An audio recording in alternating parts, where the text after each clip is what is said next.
Hello les amis et bienvenue dans cette nouvelle vidéo et sur ma nouvelle chaîne Crypto Actu, tuto et investissement. Dans cette nouvelle vidéo, nous allons balayer l'actualité crypto du jour et nous allons vous apporter toutes les nouvelles sur la cryptosphère pour vous permettre de bien orienter vos investissements. Si vous êtes nouveau sur ma chaîne, abonnez-vous, activez la cloche de notification pour ne pas manquer mes prochaines vidéos. N'hésitez vraiment pas à me donner la force en vous abonnant. Ça me fera vraiment plaisir parce que c'est une nouvelle chaîne et j'ai besoin de votre soutien.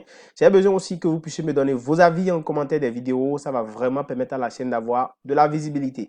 Là, directement, nous allons balayer l'actualité crypto de cette journée. Nous allons parler du BCB et du Silvergate Gap. Nous allons parler de la version 3 de PancakeSwap qui arrive très bientôt.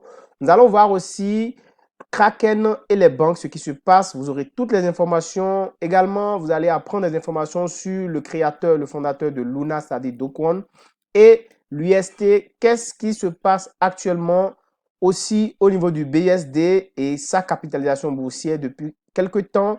Et pour finir, nous allons parler des transferts sur Bybit. L'actualité du jour va donc être autour de cette thème que je viens donc de vous annoncer et j'espère que vous allez vraiment être intéressé, rester jusqu'à la fin et nous allons commencer. Alors déjà, vous pouvez constater qu'aujourd'hui, le marché est vraiment au rouge pour la plupart des principales crypto-monnaies, le Binance et le Bitcoin, le BNB, l'Ethereum, l'XRP, le Solana, le Cardano, le Tron, l'USDT. Bref, tout est pratiquement au rouge à l'exception de quelques monnaies qui sont vraiment au rouge. Même le Shiba Inu est au rouge, vous pouvez le constater. Tout est carrément en chute actuellement. Néanmoins, le marché continue par vivre et nous allons découvrir quelques informations sur les crypto-monnaies. La première information que nous allons aborder, c'est l'information qui concerne donc la banque, la société de crypto BCB. Alors BCB, c'est quoi? C'est une société qui est en fait une société qui relie les sociétés de crypto-monnaie au système de paiement bancaire. Alors, cette société-là prépare donc des paiements en dollars américains pour combler donc le Silvergate Gap qui a eu lieu récemment. Et cette information a été apportée donc par le président du groupe BCB, Oliver von Landsberg Sadi, qui a déclaré qu'il espérait avoir donc des rails fiat to crypto en place et prêt donc mis en service au début du deuxième trimestre. Donc, ce qu'on est en train de dire va se produire courant avril. Donc, à partir du mois d'avril, certainement, vous aurez ces informations. Alors, il faut rappeler que c'est la première société, d'accord, de cryptographie à avoir reçu donc cette licence de paiement du régulateur britannique, la Financial Conduct Authority, pour permettre donc de fournir donc des rails fiat pour les devises telles que le livre sterling, l'euro, le franc suisse, le yen en Europe, en particulier pour les acteurs institutionnels tels que le Bitstamp, le Galaxy Digital, Gemini et Kraken. Donc, cette banque vient donc de proposer cette alternative qui va donc permettre donc de combler un peu ce qui s'est passé lors du Silvergate Gap. Donc, c'est très, très important d'avoir donc cette information.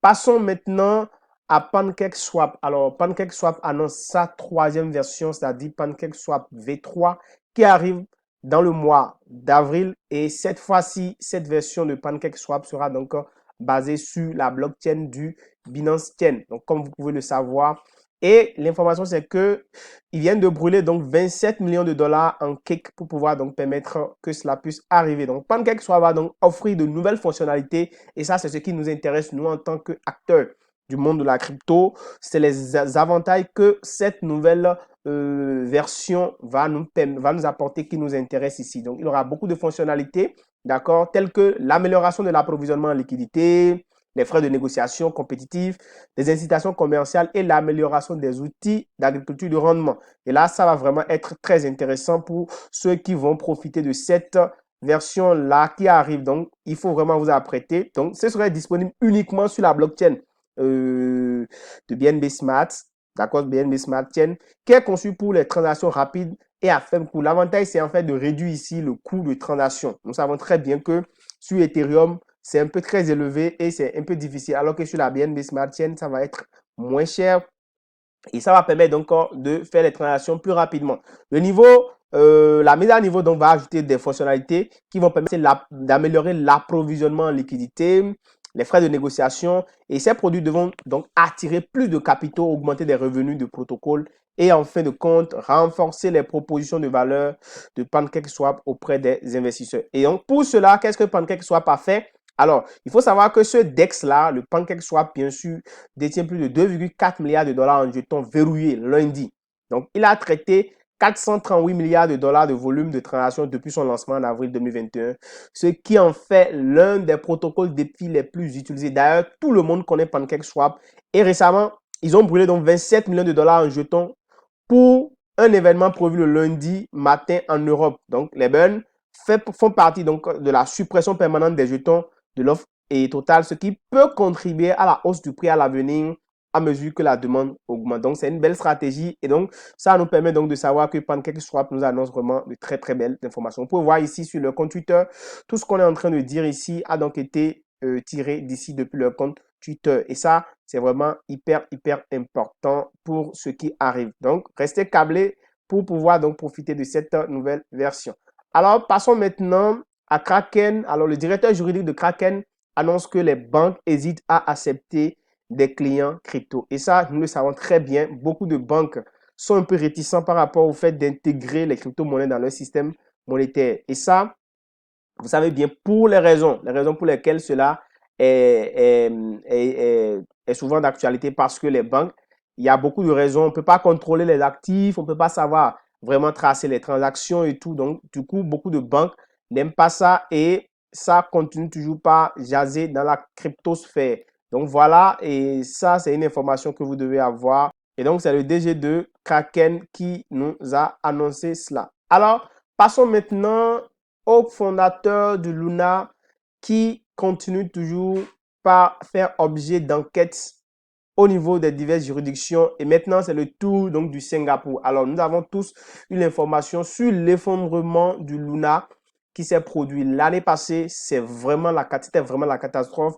Et jusqu'aujourd'hui, des milliers de personnes ne se sont pas encore remis de cette chute brutale de cette crypto-monnaie sur laquelle reposaient donc par ailleurs beaucoup de plateformes. Et ça, cette chute a d'ailleurs entraîné celle de beaucoup d'autres crypto-monnaies qui jusqu'aujourd'hui ne se sont pas encore redressées. Alors, la police de Singapour a déclaré avoir ouvert une enquête sur Terraform Labs, qui est donc une société à l'origine de l'échec du stablecoin Terra USD. Et nous savons très bien que l'USDT et l'UST plutôt, c'est une monnaie sur laquelle reposaient donc les activités du Luna, qui était donc en liaison avec le Luna, qui s'est effondré. Et tout cela est donc en liaison avec le cofondateur Do Kwon. Et là, actuellement, ils sont en train donc d'être suivis, d'être inspectés pour pouvoir donc répondre de tout cela. On dit donc que Kwon est recherché par les autorités de sa Corée du Sud natale et est en fuite depuis près d'un an maintenant, ayant fui pour le Singapour en avril dernier avant de se rendre à Dubaï puis en Serbie, qui est la dernière localisation connue. Donc le service de la police du Singapour a confirmé que Do Kwon ne se trouve pas dans la cité. Et donc, l'effondrement de l'UST l'année dernière a entraîné une vague de failles dans l'industrie cryptographique, je viens de le dire, parce que beaucoup de plateformes reposent donc sur cette monnaie. Et ce fondateur est donc activement recherché pour pouvoir donc répondre de ces actes. Qu'est-ce qui s'est passé réellement? La capitalisation, les fonds de réserve sont passés par où? Plein de questions que les gens se posent pour pouvoir donc sauver les investisseurs sur ces différentes plateformes. Alors, continuons maintenant, parlons du BUSD qui continue toujours par descendre, c'est-à-dire son cours continue par chuter et la capitalisation boursière du BUSD chute de 43% en 30 jours. Ce n'est jamais encore arrivé depuis que cette monnaie a commencé par être émise. Et là, nous sommes carrément en train de tendre vers la disparition du BUSD. Alors, ici, depuis que le laboratoire Paxos a arrêté, depuis le 13 février, donc l'opérateur du stablecoin a annoncé qu'il cesserait d'émettre donc le stablecoin BUSD de la marque Binance. Donc, pour ceux qui ne comprennent pas, ce n'est pas Binance qui produit donc le BUSD, mais c'est plutôt un autre laboratoire qu'on appelle le Paxos Trust qui émet donc cette monnaie. Ce laboratoire a donc annoncé qu'il va arrêter de mettre cette monnaie. Et du coup, depuis que cela a été annoncé, vous pouvez constater sur les marchés, le cours de la monnaie a carrément chuté depuis le 13 qu'ils ont annoncé ça. Nous sommes exactement ici au 13 février 2023. Donc, regardez, on est passé de 15 milliards de capitalisation boursière. Aujourd'hui, nous sommes autour de 8 milliards de capitalisation boursière. Donc, plus de la moitié ont carrément disparu. Donc, ça a carrément chuté. Donc, puisque les investisseurs se retirent, c'est tout à fait normal. Et du coup, ça, c'est vraiment un truc très, très dangereux qui est en train de se produire. Donc, c'est vrai, ça ne va pas se fermer cette année, mais d'ici 2 ans, carrément, le BUSD ne va plus exister. Et ça, il faut que ça soit clair. Donc, les répressions, les radiations ont depuis vu les investisseurs fuir le BUSD, ce qui a fait chuter donc le marché de l'actif d'environ 16 milliards de dollars le 13 février environ, de 9 milliards de dollars aujourd'hui. Donc, vous voyez déjà, vous pouvez voir, le jour même où l'annonce a été faite, vous allez voir que la capitalisation boursière a automatiquement dégringolé. Vous pouvez le voir si on passe à 2 mois, vous allez constater que il y a eu une chute brutale. On était là, ok, à 21 millions, à 21 milliards 22 milliards de dollars.